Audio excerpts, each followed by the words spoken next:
This is television for the Isles of Scilly, brought to you with Worldwide Financial Planning, Truro and Penwith College, and the Scilly Lottery.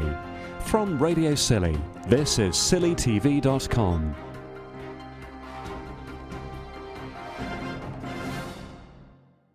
St Mary's Harbourmaster Dale Clark has held his first meeting of harbour users to explain policies and ideas for the Dutch-operated facility and the Porthloo boat park. Harbour fees are going up by 3.5% this year, and the pricing for visitor moorings will rise by £1 a night to £18 for a vessel sized up to 40 feet.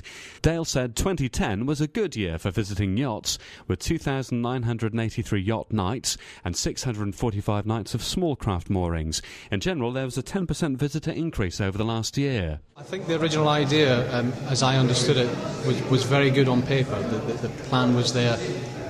Unfortunately, there is a small harbour team in which to manage it and a large number of boats on the pontoon. It just hasn't worked for whatever reason. The pontoon itself is a superb addition to the harbour. Without a doubt, it's a huge improvement. I take on board what people have been saying this evening, and that we could have a better pontoon, but I think the fact that we have one is a starting point, and it's working very well.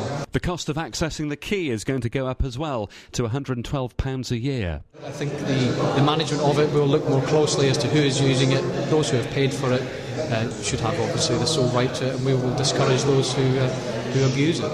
But Dale said the facilities at the Porthloo boat park weren't good enough, and that could explain a drop in user numbers and a decision by some boat owners to winter them in fields.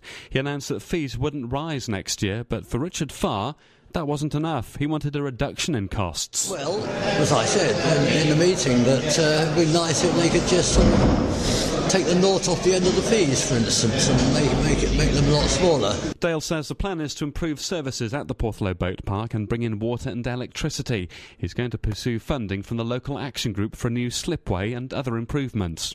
I think the improvements which we aim to make at Porthloo justify a charge. Certainly the installation of a new slipway, water and electric points, new smoother grass, and general tidy up and proper facilities there at Porthloo certainly will warrant the charge.